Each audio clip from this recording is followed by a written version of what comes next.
गलिया की गलिया आई घूमे शीतला मैया हो के करे घर माना हो के करे घर माना कि दिया ना जल सारी रतिया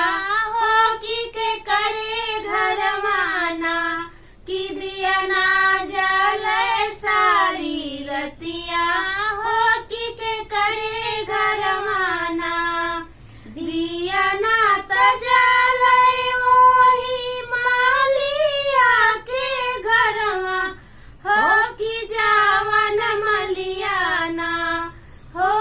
कि जावन मलियाना कि गजरा गूथे सारी रतिया हो कि जावन मलियाना कि गजरा गूथे सारी रतिया हो कि जावन मलियाना गलिया की गलिया आई घूमे शीतला मैया हो के करे घर माना हो के करे घर माना कि दिया ना जल सारी रतिया हो के करे घर माना कि दिया ना जल सारी रतिया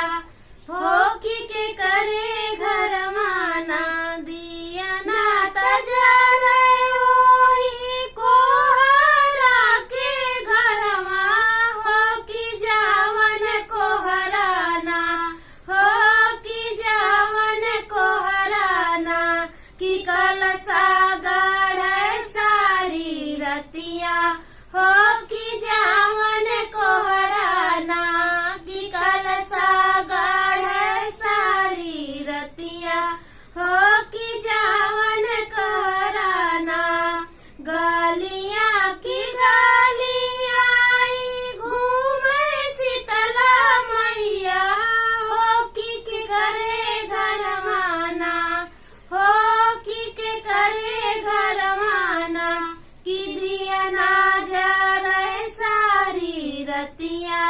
हो कि करे घर माना कि दिया ना जल सारी रतिया हो कि करे घर माना दिया ना तजल ओही कारा के घरवा हो कि जावन कहराना हो कि जावन कहराना घड़ीला भर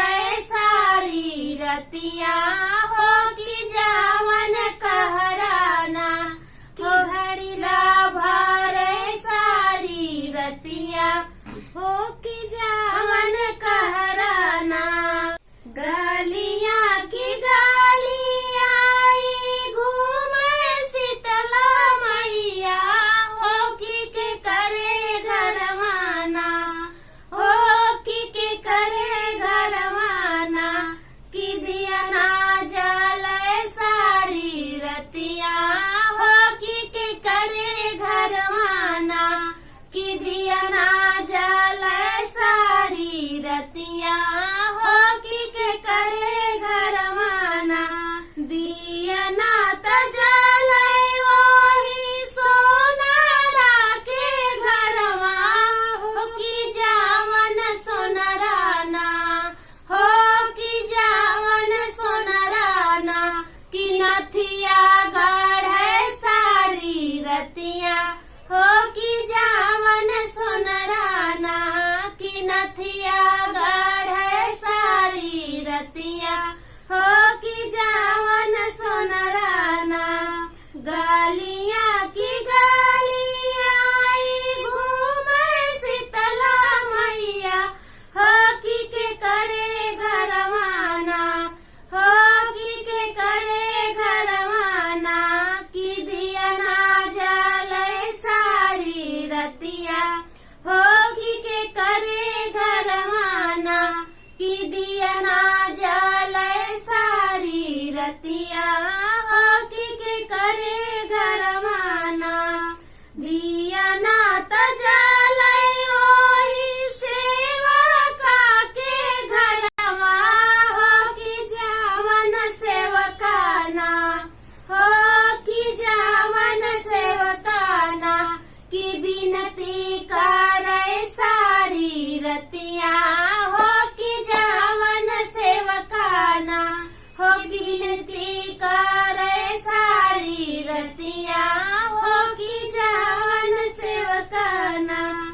गलिया की गलिया आई घूमे शीतला मैया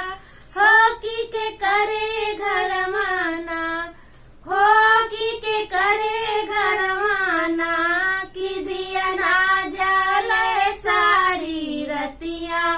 हो के करे घर माना कि दिया ना जले सारी रतिया हो के करे घर माना दिया ना तजले वही पंडित जी के घरवा हो कि जावन पंडित ना हो कि जावन पंडित ना पोथिया बाचे सारी रतिया हो कि जावन पंडित ना कि पोथिया बाचे सारी रतिया हो कि जावन पंडित ना गलिया की गलिया आई घूमे शीतला मैया हो के करे घर माना